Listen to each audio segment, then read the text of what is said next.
Hi friends, this is Dainty Tank. Thank you for joining me. Welcome back to Please Be Happy. I'm feeling a little bit better. Thank you for understanding and thank you for jumping straight back into things. Not that we jump straight anywhere, but this is part 11. So welcome back. I have a cat in my lap, so I am awkwardly sat away from the computer thingy, the recorder, the thingy? Mic. The mic. I do this. I totally do this. I am totally not a professional. I am a complete amateur. I am just having fun doing this with you. That's all I am doing. And that's fine. Let's have some fun. Load! You didn't finish this one! No, Tommy. Oh yeah, we get to pick. Rain, come back. So last time we saved a water elemental. That was cool. He was so happy and there was a rainbow. Okay. I want to go to the botanical garden. Ooh, wait. The park is open. Mount Victoria's open. Oriental Bay's open. Cuba Street. I want to go to the garden. The botanical garden. It's so gay. Because the garden is so beautiful, it's not uncommon to see artists mulling around trying to capture the plants' likenesses in their sketchbooks. Sometimes it's young artists, probably fulfilling homework assignments, and sometimes it's experienced artists with elaborate contraptions to hold up their canvases and carefully selected color palettes. Today, I walk past an old couple painting a rose bush. Maybe the paintings are in the early stage, or maybe it's a style I don't really understand, but each of their respective canvases look mucky, and unlike the roses in front of them. But they smile at each other and point out little details of the colors and leaves as they work. Seems kind of nice, so I guess, who cares if the paintings are good or not? It's nice that they can do something like that together. It is! All day.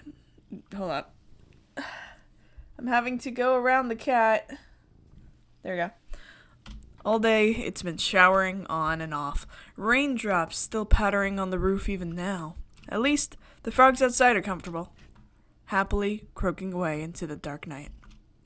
I stave off the cold. I keep a warm blanket wrapped around me while sitting up and watching TV. I don't really understand all the complicated things the presenters are talking about, but it's interesting to see their reports from all around the world. Oh, you're watching the news. My ears pick up as I hear someone walking up to the door. A series of 3 knocks, gently ringing out against it. There we go. Always 3. From Juliet. Yeah? Oh, that's a cute, night. That's really cute. I'm making some tea. Would you care to join me? I can make some hot chocolate as well. Yes, hot chocolate sounds great for Miho. Sure. Be right down. A warm drink sounds nice right now. Not wanting to leave my cozy blanket, I decide to hold it tight against myself and waddle down the kitchen with it. The stairs prove a little difficult, but I manage. You bring it down. It's just covered in your blanket. That's adorable. Hi, Juliet. Awesome shirt. Okay, panic. There are already 2 mugs sitting on the table when I arrive, and the kettle is already steaming. As I take my seat, Juliet pours boiling water into each cup. You knew what I was gonna say before you even asked me, huh? I had a feeling, yes.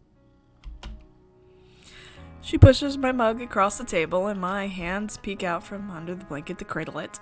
Happy for the warmth, I hold the mug for a while before tasting the steaming hot chocolate inside. I like the hot chocolate you make even better than the stuff at the Bell House. Nice. Why, thank you. I'm happy to hear that. Although, I imagine Aspen wouldn't be. Do you ever go there? Now that I think about it, I'm surprised we've never gone together. We haven't. Well, why don't we change that sometime then? Perhaps we can meet Aspen for breakfast there instead. It has been a while since I've stopped by. It would be a change of pace. Sure! I've never gotten any food from there. Only drinks. You're in for a treat then. They serve delicious pastries and sandwiches. Aww. There's a particular one that I know Aspen enjoys. Although, I can't remember what it was. Oh? Why do you know so much about Aspen? That's a question for me. Like, why do you know so much? That's okay. I'm sure I'll be fine with anything they have. I can't remember the last time I tried something that I didn't like. That's fair. That must come in handy when traveling the world so much, I'm sure. Oh, yeah. Can't afford to be picky when you don't know the next time you'll even have options. Have you found a favorite food? Or type of cuisine that you most enjoy? Not really. Most of the time I just eat junk food or leftovers. Not really anything fancy. Yeah, you can't be picky when you got no options to pick from. Understandable. If there's ever a certain dish or meal that you'd like to try, it would be my pleasure to help make that happen. Perhaps we could even learn to cook it here at home, so you could have it any time. Here at home. Sounds great, Juliet. Sure.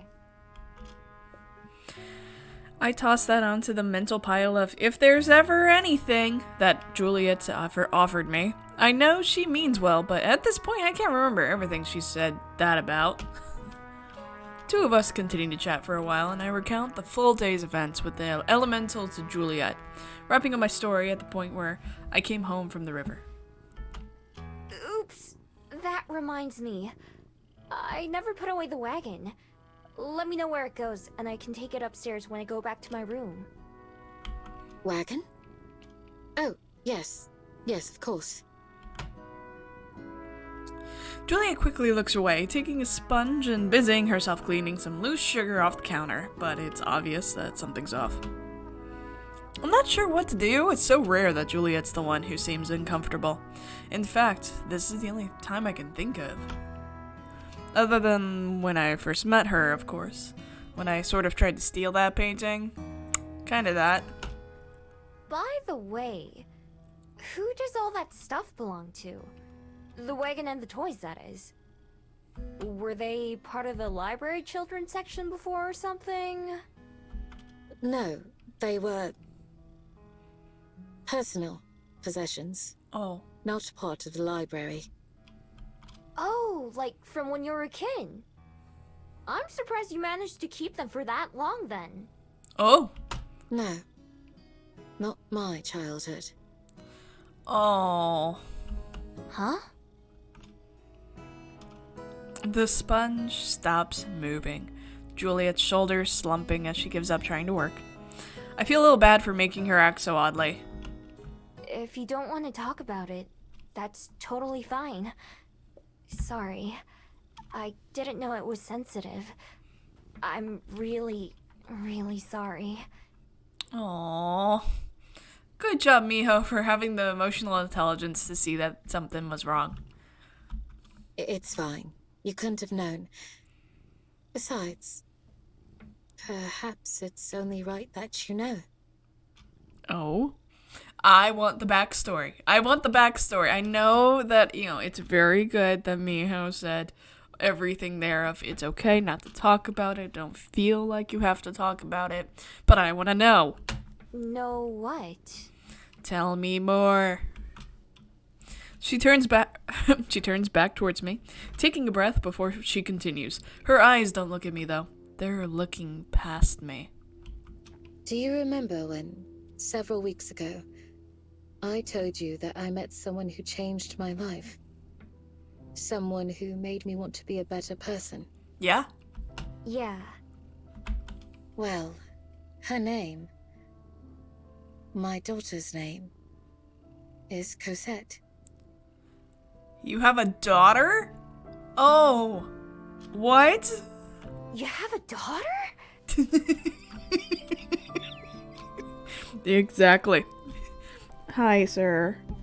I have a little bundle of Pixel Cat. Yes, and she's been the biggest blessing in my many, many years of life. Although she's not of my own flesh and blood, she was my child. So gay. Yes, that's totally fine. Hi. Sir, it's very important. It's a very important emotional time. so let me read. Thank you. I found her on my doorstep one morning, tucked into a basket with a blanket and scarf around her. It was cold that morning. So very cold. Oh, literally left on the doorstep. When I opened my door and saw the silent bundle there, I feared that she was dead. But she was not. She was so very alive, and despite the cold, so very, very warm. She was barely a year old, if that. Yet she didn't cry. She could have been there all night for all I knew, but she never uttered a sound. That's trauma. Just so you know. That's trauma. Tiny ones should cry. I brought her inside, of course, just so she wouldn't freeze. Beyond that, I was panicked and confused. Valid. I'd never wanted a human child. I didn't even know how to raise one. To this day, I don't know why whoever abandoned her chose my doorstep to leave her on. Of all places. But how wonderfully, impossibly lucky I was. Aww. Because she didn't cry, I thought she might be mute. But that wasn't the case. She had a great deal to say. And as she got older, she would talk and talk. Every word was like music. A melody to my ears only. Aww. I felt so fortunate. And so unprepared. Valid. You're never gonna be prepared. Period. Just never. I suddenly had the life and well-being of another in my own hands. Her future. Her everything. I love the voice acting on this. I know I keep saying it, but It was a responsibility I had never asked for. And likely would have never asked for if my life hadn't changed that day. She grew and grew. From a curious baby to precocious child.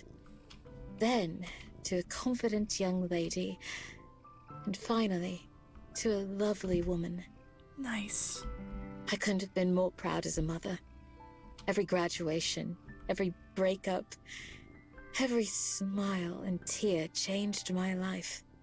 As my daughter, of course it would be true to say that I raised her, but it was mutual. She also made me into the person I am today. Oh, so good. Once Juliet finishes speaking, I let out a breath I don't remember holding.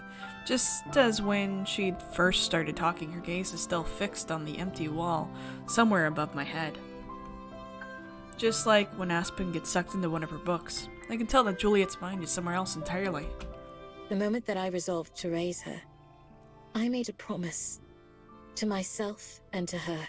Oh? A promise that I would do all in my power to make the world Cosette lived in, grew up in, a better one that I had experienced. Oh. Oh. That's so pure. Oh my god. A vampire with a heart. That I would show her how to find the beauty and the joy in all things dark and terrible. Oh my god, I love you. In a sense, I ceased to exist as a single person. My life was no longer my own. It was tied, forever and always, to another. So, all those toys and things. Yes, the treasures and mementos of another life. Of happy days filled with laughter. Of scraped knees and tummy aches. Of heartbreak and homecomings. Okay, please tell me she's not, like, dead. I keep them there as not simply a reminder, but a tribute to those times. Wow. I would have never guessed any of that. I never knew you were a mom. Her gaze returns to me in the world that we're in now. She gives us a little smile, but it looks fragile. Well, I suppose it's not something I speak of very often. Does she live here in Wellington? Could I meet her? Oh, Miho has no sense of time. Juliet regards me with a strange look, similar to earlier with the elemental. It's not that she looks angry, but she looks like she's thinking about something very hard. I stare back, not sure what else to do, or what I might have said wrong. Like always, her expression soon softens. She is in Wellington, yes. A bit of a walk, but not too far. You can go in the morning if you'd like. It's been a little while since I have. Oh, she is dead. This is totally, we're going to a grave. Sure, fine by me. I guess it is getting kind of late for a visit, huh? It is indeed. Speaking of which, I actually have some business I must tend to myself. Will you be alright on your own, Miho? I mean, she seemed fine watching TV. So, you're the one who woke her up for the backstory. Not that I'm complaining, mind you, because backstory, but... Oh, yeah, of course. Don't worry about me. I've got it. Don't worry about me. I'll wait for you. Have a good night, then. See you in the morning. See you in the morning. And then we're going to have all of the tears, because tragic backstory. See you. I'll be ready to go first thing. As Juliet leaves, I watch her go. It must just be me, but it seems like she left in a hurry after saying all that. Ow. Why'd you... Oh, did I go to pet you and you were yawning? Got it. My fault. I'm sorry, sir. Maybe she and Cosette had an argument about something, or maybe she just didn't want me to meet the other people in her life? No. I'm probably just imagining it. The way she talks about Cosette is so different to the way I've heard Juliet talk about anything or anyone else. I can tell she cares a lot about her. Hopefully, it'll make much more sense tomorrow after I get to meet her. When I finally decide to head up to my room, I take the wagon back first, as promised. I have to pick it up and carry it to get it upstairs, but fortunately, it's not that heavy, even with my blanket bundled inside.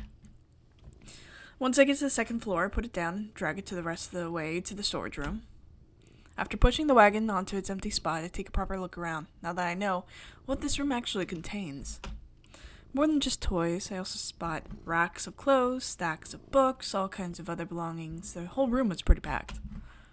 Slowly making my way back to the door, I carefully maneuver between a rocking horse and the dollhouse, taking care not to step on anything or knock it over.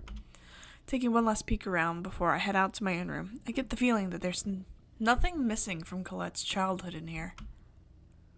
Can't say for sure, but it certainly seems like Juliet hasn't let anything go. Yup. The morning air is fresh and crisp, the plants around us looking healthier for the drink last night, handful of small puddles here and there are all that remains of yesterday's rain, likely to be completely dried up in a few hours. Hello, my parasol protector. As I stand by the front door of the library, Juliet walks up beside me and unfolds her parasol, bringing it over her head. Shall we depart? It's about a 30-minute walk from here, so perhaps we'll take a ride back once we're done. Sounds good. Yep. Will you be okay in the sun with that? Yes. It's still early enough that I don't need to worry too much. Good. Lead on then. Stepping out into the brilliant morning, I stretch and roll my shoulders. It's a nice day, not too cold, not too hot. As always, Juliet's steps are measured, and even as she walks, her parasol bobs with each step, making it look like she's wearing a big hat from this angle. I smile to myself at the image as I skip along beside her. Even with protection from sun, it's rare to see Juliet out in the daytime. So, I was wondering something. If your daughter lives so close, then why doesn't she come to visit more often? I've been here for a couple months now.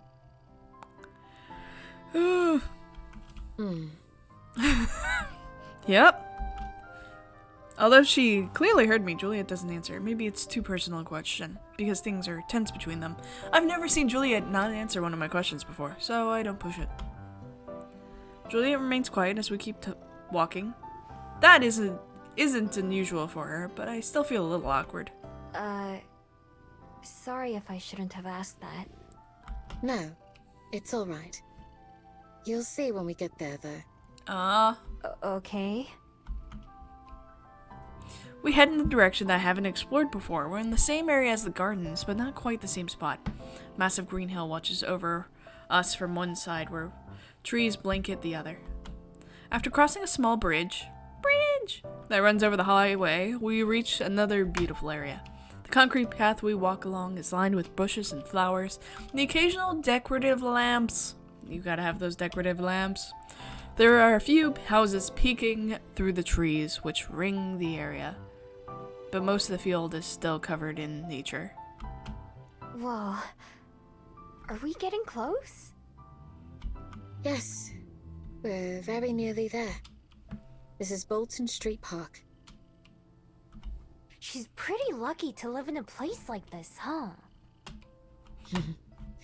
Even as a child, Cosette had an affinity for the woods and trees. Oh, I get that. I'll bet she would love to be able to turn into a bat or a fox. I've taken off guard by Juliet letting out a great laugh. I don't think I've ever seen her like this.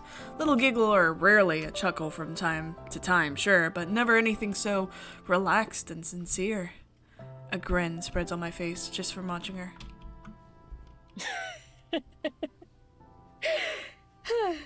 Yes, I think you're right about that. I love that laugh. There's only a handful of houses around the park, so I wonder which one is Cosette's. Time and time again, we walk on past turns which lead to any of them. Just as I wonder where it is we're going, Juliet slowly comes to a stop. The main path forks into two here. The one to the left, a well-trodden dirt path. There's a sign, but I don't quite read the writing yet. Everything okay? We're not lost, are we? Heavens, no. Heavens, no! A number of tall trees shade the path that we're on, giving enough protection for Juliet to slide her parasol shut. She takes a deep, silent breath, then smiles and gestures down the offshoot before us. It's right this way. Just a little further. Nodding, I follow again as she leads us onwards. Right away I notice that something is a bit off. Juliet's steps are slower and a bit uneven, like she doesn't want to get to wherever we're going. After a few minutes of walking in silence, she takes one last turn off from the path where we were on, leading me up a small hill dotted with trees. Once we reach the crest, Juliet comes to a stop. So confused, I step up beside her. Aww. Here's the emotions! Here we are. Huh? I don't see... Oh. In the shade of one of the trees is a gray stone monument. Its edges are rough and worn from time, but it's spotlessly clean. There are others like it nearby, practically identical. Words are carved into the stone. It's too small for me to read easily. I've never visited before, but I realize what this place is. I silently mouth the letters on the word at the top, even though I'm pretty sure I know what it's going to say. It's a C, then an O, and then an S. Cosette's grave is preserved perfectly. I'm sure Juliet wouldn't stand for anything else. I'm... sorry. I didn't... You didn't know. It's okay, Miho. I'm aware you didn't know. But... I wanted you to. Aww. She turns back to the grave, gently running a hand over the carved stone. My beautiful, precious daughter passed away years ago. Almost 2 decades by now. Wow. I was about to say you're a vampire, so you're evergreen effective. So that makes sense. She lived a long, full life and spent her final moments with those she loved. That's gorgeous. That's gorgeous. I'm glad she didn't have like anything cut short. She had a long life. Oh, good. The last words she told me, the last words she ever said to me. Juliet's shoulders shake without a sound as I stand there, helplessly. She shudders as she takes a deep breath. Or that she couldn't have been happier. Ah, that's so wonderful. I'm so glad. I'm gonna cry. You're not allowed to just make me cry like this. I'm here for the gays. And you're making me feel so happy for the fact that your daughter had a long and fulfilling life. You vampire, I love you. What was she like? She sounds wonderful. Sir, it's the emotions. I know. She was so many things that it's almost impossible to answer. I think you would have liked her. I'm sure she would have loved you. Oh. She was adventurous and free, sometimes stubborn to a fault. Once her heart was set on something, there was no stopping her. She sounds lovely. Everything she did vividly, to the fullest. Even if the very laws of existence told her something was impossible, she would try anyway. Oh. She was endlessly kind, with compassion for every living thing, from the smallest insect to the largest, most ferocious beast. She saw the value in all of them. Oh. You can hear the heartbreak in the voice acting. Ah, such tears. Why? She gives a small smile as she looks at me, even as tears well in her eyes. I gulp to try and force down my own emotions. You should have seen her as a child. She would talk your ear off. Both of them, if you'd let her. There wasn't a single person near us who didn't know who she was. So open and free was she. That warmth and care. It was the core of her life. If she saw someone in need, she would rush to their aid. It just naturally came to her. If you or I see someone hurting, we may choose to help. For Cosette, it wasn't a choice. It was simply who she was. She sounds like an amazing human. Such an amazing human. And a lot of that also goes back to Juliet, to her credit for creating an environment for Cosette to be exactly who she is. And seeing how wonderful that is. To know her was to adore her. Every day that went by, I was more and more proud of her. Those virtues never faded a bit. Even on her last day, she was worried for me more than anything. I promised her that I would... Juliet sobs, dragging her hand across her face. All I can do is watch my own emotions, a storm that tosses me in all different directions. The pain in Juliet's shaky voice is enough to make my own breath tremble. But beyond that, there's something else. Something eating at me that I don't want to acknowledge. Juliet turns back towards the grave, taking a couple steps closer, unfurling her parasol. She holds it over her shoulder like a shield, guarding herself from the sunlight. She's also able to stand a little straighter.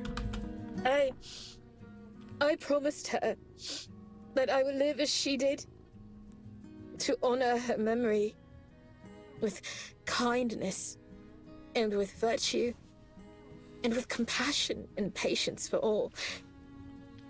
Well, you're frickin' doing that. I mean, that's why Miho's there.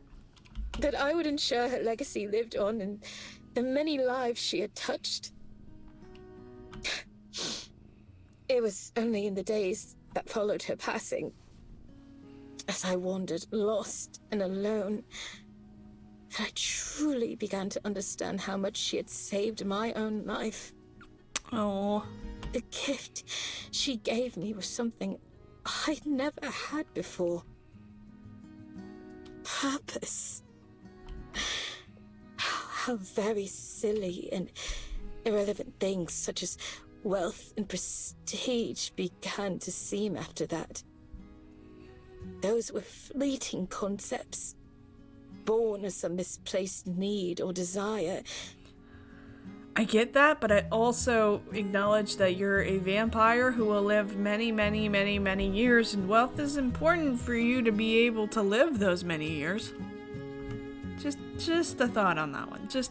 There was something that could be much greater. Something well beyond money and power. I am very, very excited about the sentiment on this. That was not my critique. My critique was just, you do have to have something of that. Love. Oh, here I am being logical. Fuck me. Love is the answer. Love. Oh my god. As a word, it's difficult to understand.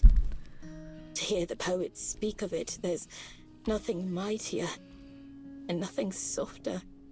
Love was either everything or it was nothing. It always seemed so trite, so mature. An attempt to create meaning where there is none. And yet, I've found that the poets were right. They were so right.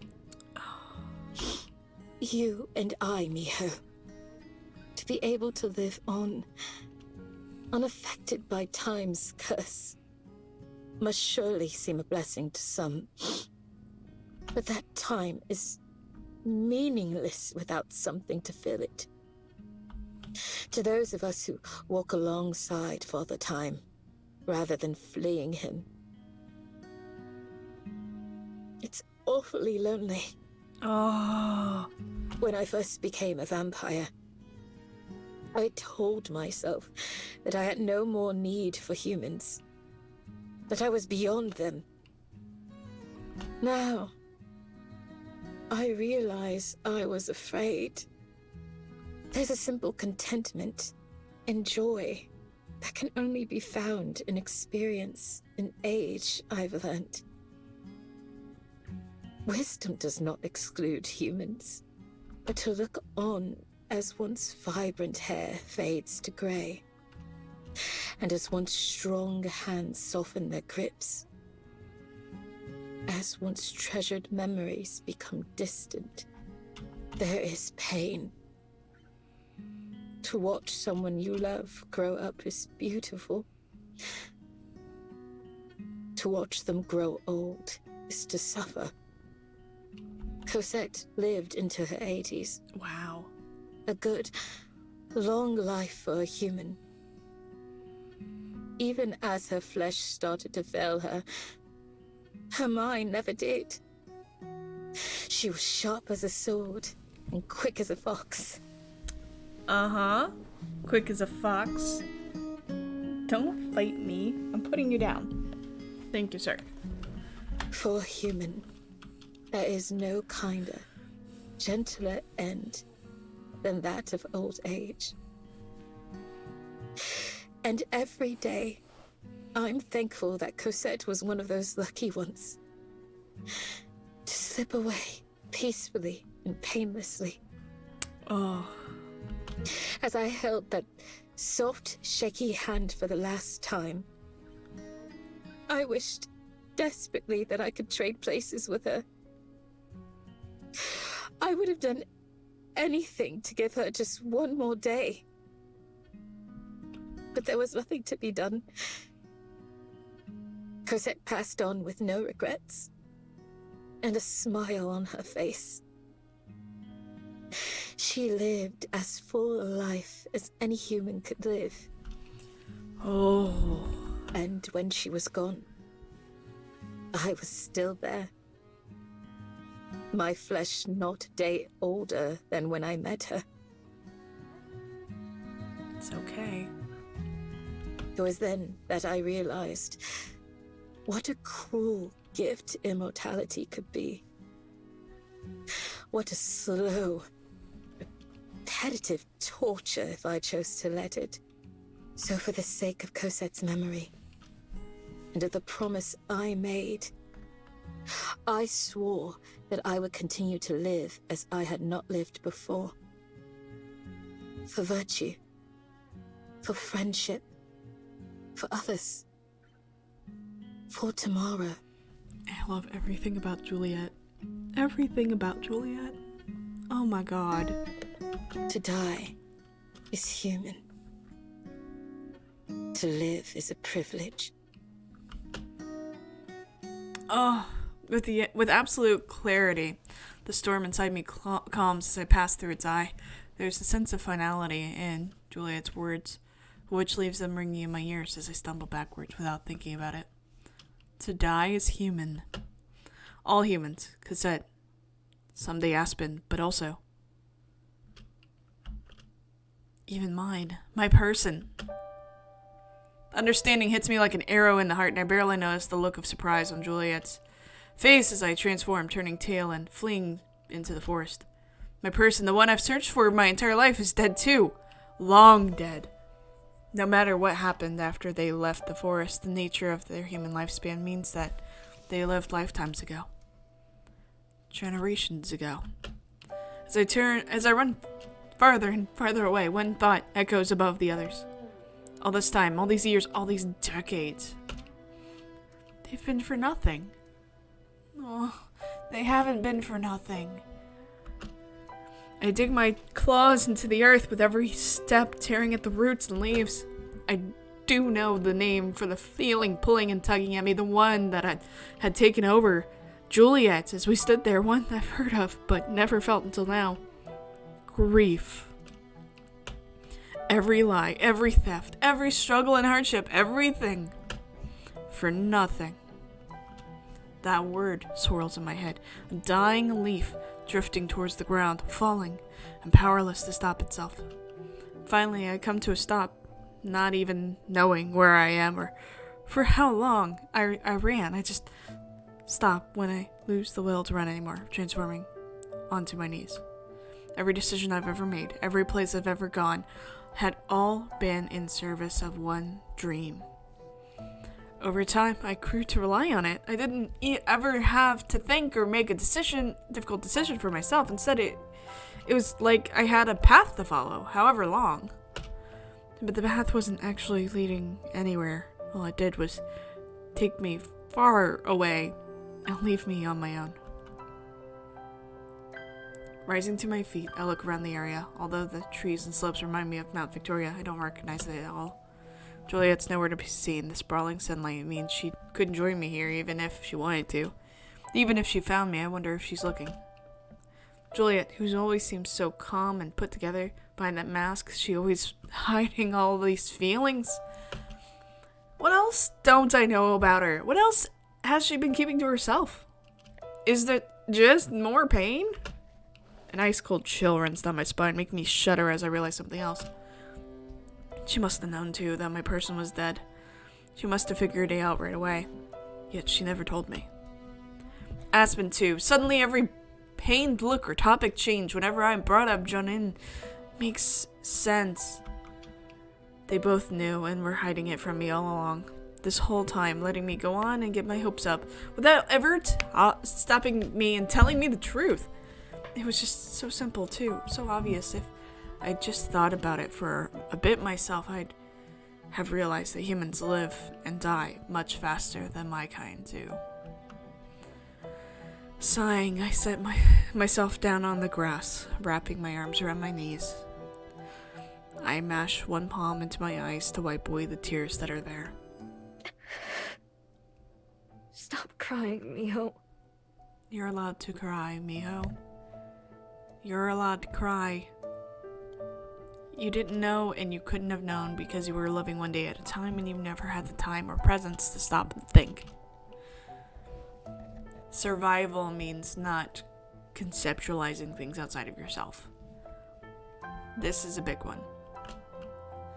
With a few deep breaths, I manage to fight away the stinging pressure and keep myself from breaking down even more. I sigh again once I'm certain it won't turn into a sob. Not that the initial shock has worn off, the pain in my heart has gone from a sharp stab to a dull throb. Aside from the pure survival instinct, death has always been distant and faceless to me, but now I have to look it in the eye. My time with Junin was short. Thousands of times shorter than the time I've spent looking for them since then. Still, it was all I had. Where do I go from here? The sun is getting higher, so Juliet must have made her way home by now. She might be waiting for me to come back. We both know I have to at some point. It's getting hotter for me too. Shakily I race to my feet and look around, actually trying to get my bearings. If I have to, I can just go back in the direction I came from until I found something familiar. Start walking back towards the library.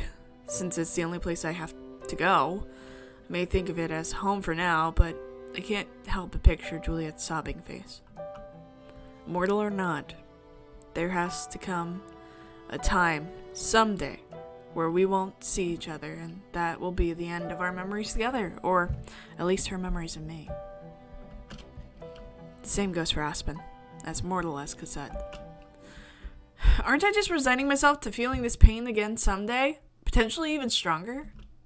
Maybe she was right, the other Gimeo. Maybe I don't belong anywhere. The other Gimeo's not right. By the time I get back to the library, I'm exhausted from the walk in the sun. Throw open the library door and go inside, walking past my empty seat in the front desk. Juliet's nowhere to be seen. Only patrons. They've always managed just fine without me, though. Plodding up to my room, I grab my blanket from my bed and wrap it around myself before I lower myself to the floor. That's when the tears hit me again, and this time I can't hold them back. Slouching onto my side, I don't even try. There's no point. As I expected, in less than a minute, there's a sound at my door. I'm going to pause there and not click forward because I don't know what's about to happen. I'm betting that it's Juliet, but I am also very emotional from all this, and it's a very emotional episode. So we're going to end this here. I love you all, and I'll see you next time. Bye!